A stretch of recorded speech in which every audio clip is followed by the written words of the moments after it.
작년 LG에너지솔루션의 영업이익은 1조 3,461억입니다. 그런데 같은 해에 미국 정부로부터 받은 보조금이 1조 6,470억이었어요. 보조금이 영업이익보다 큽니다. 그럼 보조금을 빼면 적자라는 얘기 아닙니까? 맞습니다. 2024년도, 2025년도 보조금을 빼면 둘 다 영업적자였습니다. 그런데 이 회사에서 정말 중요한 건 그 사실이 아니에요. 회사가 올해 사업보고서에 한 줄을 적었습니다. 그 한 줄이 이 회사 이익 구조에서 가장 중요한 변화인데 시장이 가장 안 보는 지점이기도 합니다. 그 얘기부터 하겠습니다. 전기차 배터리 1등이었던 회사가 지금은 전기차가 아닌 곳에서 성장을 찾고 있습니다.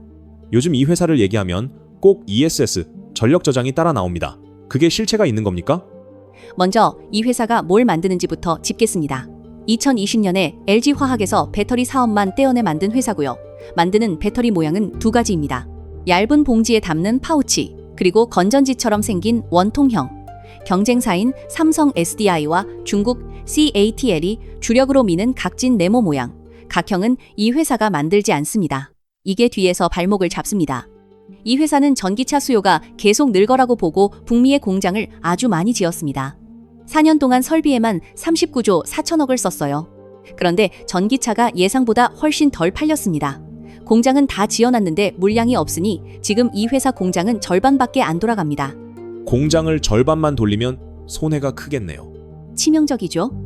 배터리는 공장 짓는데 돈이 어마어마하게 들어가는 장치 산업이라 공장을 안 돌려도 감가상각비와 인건비는 그대로 나갑니다. 그게 고스란히 손실이 됩니다.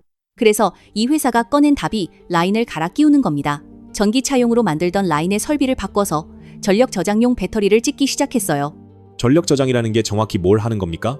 전기를 배터리에 담아뒀다가 필요할 때 꺼내 쓰는 설비입니다. 태양광이나 풍력은 발전량이 들쭉날쭉하니까 그걸 고르게 펴주고 요즘은 인공지능 데이터 센터가 전기를 급하게 많이 끌어쓰면서 수요가 확 늘었습니다. 전환 속도는 놀랍습니다. 올해 상반기 전력 저장 매출이 작년 같은 기간에 4.6배가 됐고요. 전체 매출에서 차지하는 비중이 한 자릿수에서 20% 후반까지 올라왔습니다. 공장도 이미 바뀌었어요.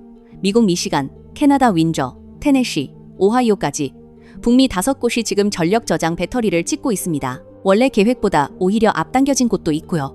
수주도 실물입니다. 2월에 한화큐셀, 5월에 미시간 전력회사 DTE와 16억 달러, 우리 돈 2조 3천억짜리 계약을 맺었고 7월에는 구글이 아칸소에 짓는 태양광 발전소에도 들어갑니다. 그래서 전환 자체에 대한 판정은 명확합니다. 이건 계획이 아니라 이미 벌어진 일입니다. 매출이 그렇게 늘었으면 이익도 따라 늘었을 것 아닙니까? 여기서부터가 핵심입니다. 지난 2분기 영업이익이 1,133억으로 3분기 만에 흑자로 돌아섰습니다. 숫자만 보면 회복이죠. 그런데 이 1,133억 안에 미국 정부가 준 보조금 2,410억이 들어있습니다. 그걸 빼면 1,277억 적자예요. 이 보조금 이름이 AMPC입니다. 미국에서 배터리를 만들어 팔면 킬로와트 시당 얼마씩 정부가 세금에서 깎아주는 제도예요. 미국 안에서 많이 찍을수록 많이 받습니다. 받기는 잘 받았어요. 2024년 1조 4,800억, 작년 1조 6,470억. 문제는 그 보조금이 이익의 전부라는 겁니다. 최근 6분기 중에 보조금 없이 흑자를 낸 분기가 몇 번이었을까요? 딱 한 번이었습니다. 그래도 보조금은 계속 나오는 것 아닙니까? 그럼 그것도 실력이라고 볼 수 있잖아요. 바로 그 지점에서 아까 말씀드린 한 줄이 나옵니다. 회사가 올해 1분기부터 회계 처리를 바꿨어요. 원래 보조금은 매출과 따로 적었는데 이제 매출액 안에 합쳐서 적습니다.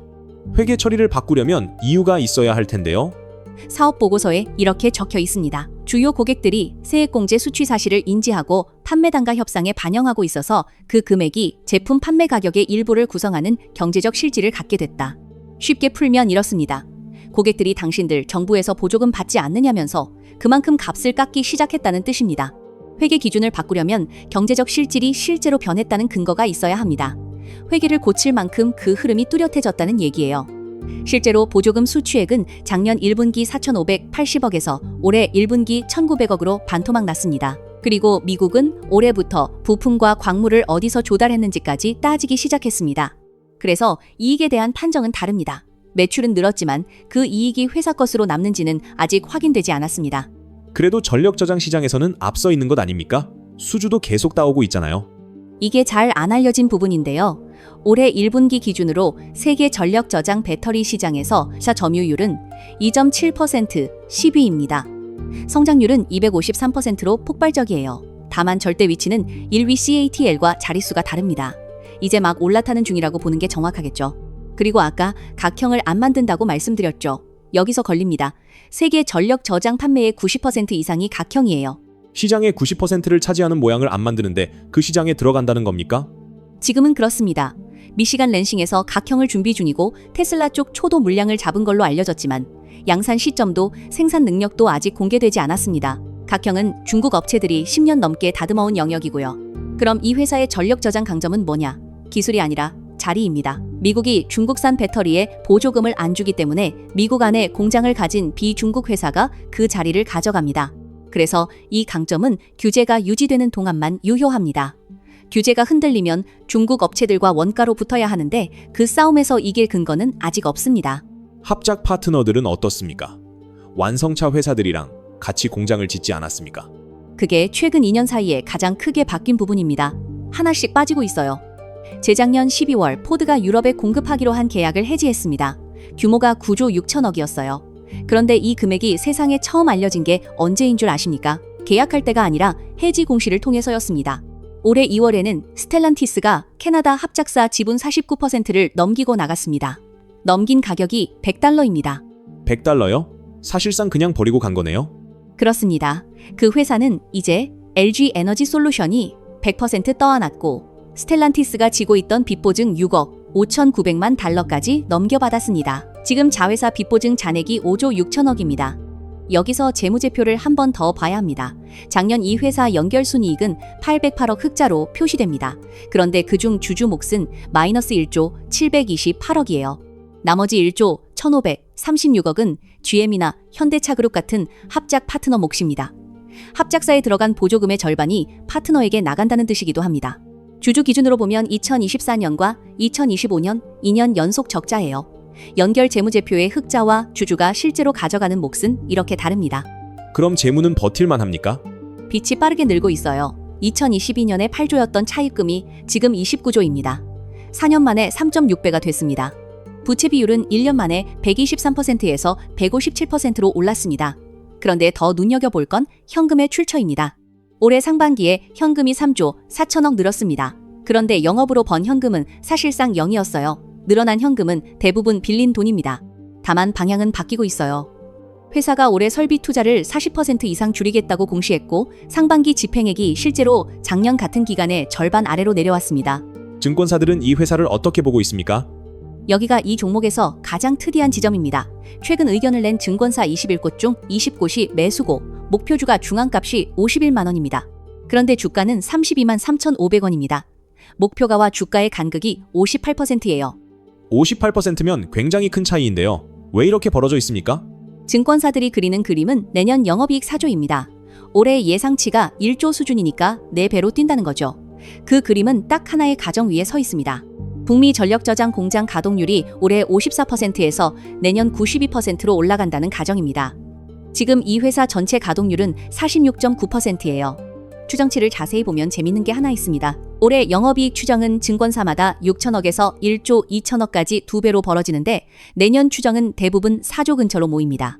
즉 언제 회복하느냐에서만 갈릴 뿐 회복한다는 데는 아무도 이견이 없다는 뜻이죠. 시장은 그 합의에 58% 할인을 붙여 거래하고 있습니다. 누가 틀렸는지는 아직 아무도 모릅니다. 그럼 뭘 보고 판단해야 합니까? 이 회사는 검증 지점이 유난히 선명합니다. 회사가 2분기 실적 발표에서 직접 약속했어요. 4분기 중에 북미 전력 저장 사업이 세액 공제를 뺀 자체 기준으로도 수익성을 확보하겠다고요. 이 약속이 지켜지면 지금까지 얘기한 모든 우려가 한 번에 풀립니다. 가동률이 65%로 올라오고 절반만 돌던 공장이 그대로 이익 지렛대가 되니까요. 지켜지지 않으면 차입금 29조와 부채 비율 157%가 전면에 나옵니다. 매출은 늘었는데 남는 게 없다는 판정이 굳어지고요. 우리 판단이 틀린다면 어디서 틀리겠습니까? 두 곳입니다.